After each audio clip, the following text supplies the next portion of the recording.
warahmatullahi wabarakatuh. Good afternoon, my friends. How are you today? I'm fine. Alhamdulillah. Luar biasa lomba. Alright. So today I want to present about my research paper, and the title is The Correlation of English Teacher Speaking Style on Students' Attitude in Speaking Class. My name is Tiara Salsabila. My student number 2223206. Okay, here's the chapter 1. It's about introduction. And the first one is about background. As you can see on the slide, speaking skill is a skill that people must master to communicate with each other. The teaching learning process is one of the essential things in education.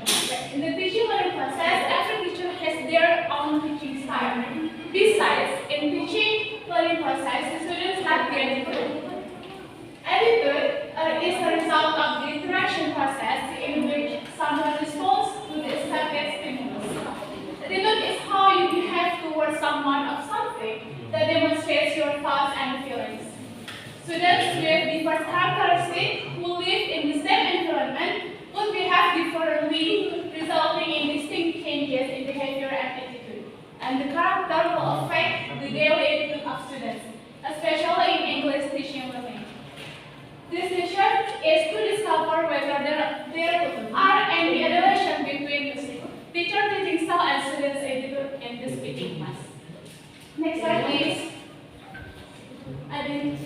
Next slide. Okay, let's next to the chapter 2, that is about the chapter review, and I will explain about a little bit theoretical description. The first one is about teaching style. Teaching style as the teacher's personality, characteristic, and appearance in the class during communicating information. The type of teaching style that from Prima 1 are traditional classical, technologies, personalized, and interaction teaching style. So in this research, I use the theory of teaching style from Prima 1. And the second one is about students' attitude. Attitude is an individual response to everything that occurs in the learning process, and attitude refers to the student respond to the teaching learning process. Positive and negative attitude are the two parts of attitude. And here's the form of thinking. In the speaking class, teacher will use their teaching style, and student will respond to the teaching style of the student's attitude. And I will investigate between both of them. Is there any correlation?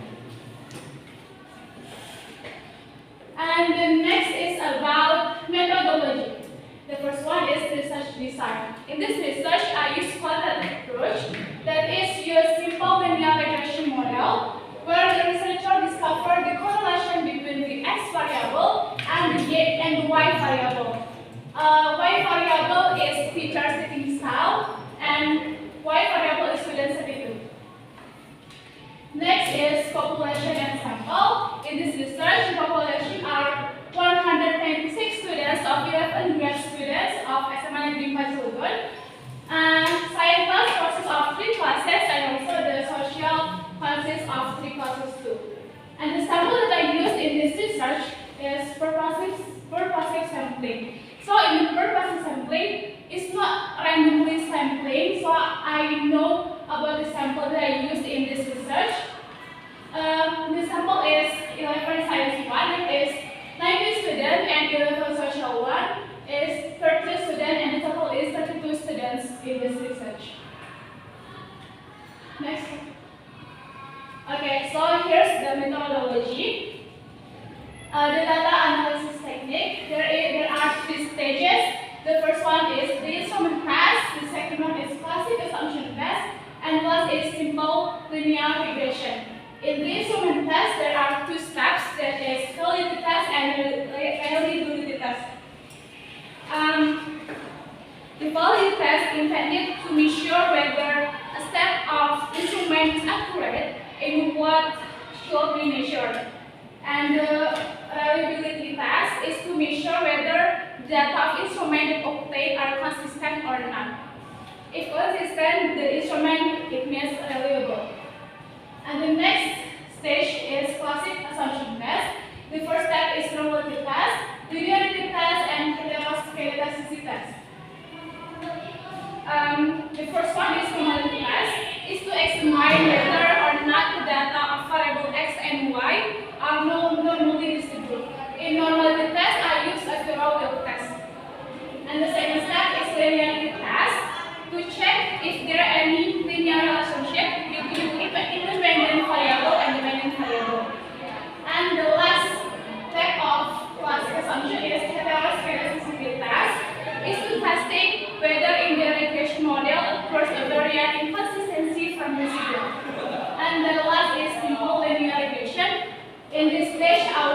know about the correlation between independent variable and dependent variable.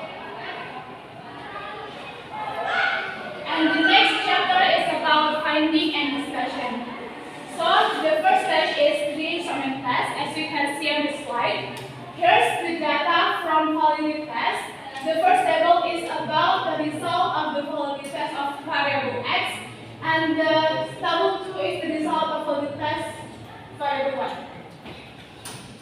And in the variable x, there are 9 questions, and also in the variable y is 10 questions.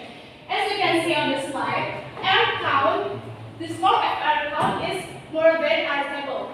For example, it's question number 1. R count is 0,62 and the R table is 0,34. And also, in the variable y, the first question, the score of R count is 0,49 and the R table is 0,24. So in the validity test, the result of all questions from variable x and variable y is R count more than R table, which is mean the data is valid. So the whole question goes into next phase. So in this test, all question between y variable and x variable is valid. Next step, please. And the next step is reliability test. You can see on the table, the Cronbach alpha in the x variable is 0,75 and the Cronbach alpha in the y variable is 0,71. In this reliability test, when the score of Cronbach alpha is more than 0,70, so the data is reliable. You can see on the slide, 0,75 and 0,71 is more than 0,70, and so the data is reliable. Next slide, please. Okay, and the next stage is the classic assumption test. The first step is formality test.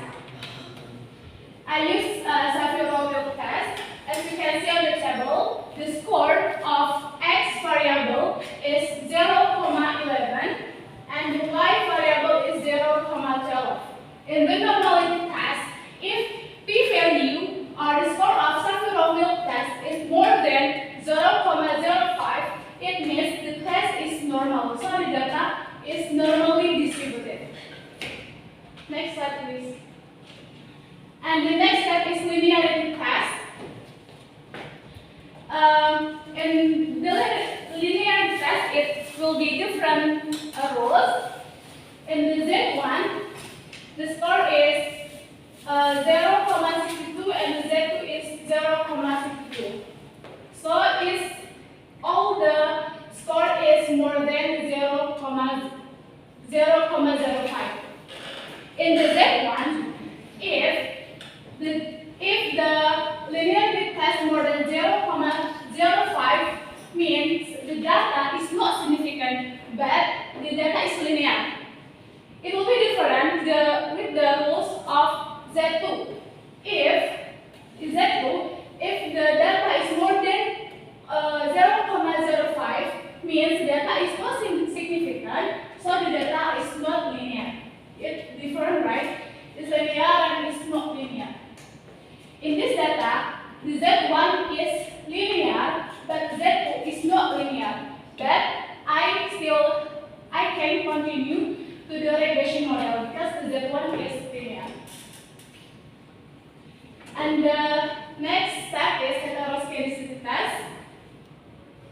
The p-value or the score of heteroscedasticity test is 0,26 and also the 0,95. So their score is more than the p-value or the score is more than 0,05. So the data is not heteroscedasticity. So this research is free from the heteroscedasticity test, and this data is homogeneous heteroscedasticity. Next. And this is the final result. This is the final task. As a simple linear regression correlation between the independent variable and dependent variable. The regression coefficient is 0,07. It means positive. To show an unifying influence, if the teacher's teaching style is enhanced reinforced, then the student's attitude in speaking class is 0,074. So if we so the correlation between variable x and y is 7,4%. So between the teacher's teaching style and students' attitude, it has the correlation among 7,4%. Next slide, please. Okay, so here's the result or the conclusion. The participants of this research are the students of 11 Science 1 and 11 Social 1 of semester 11.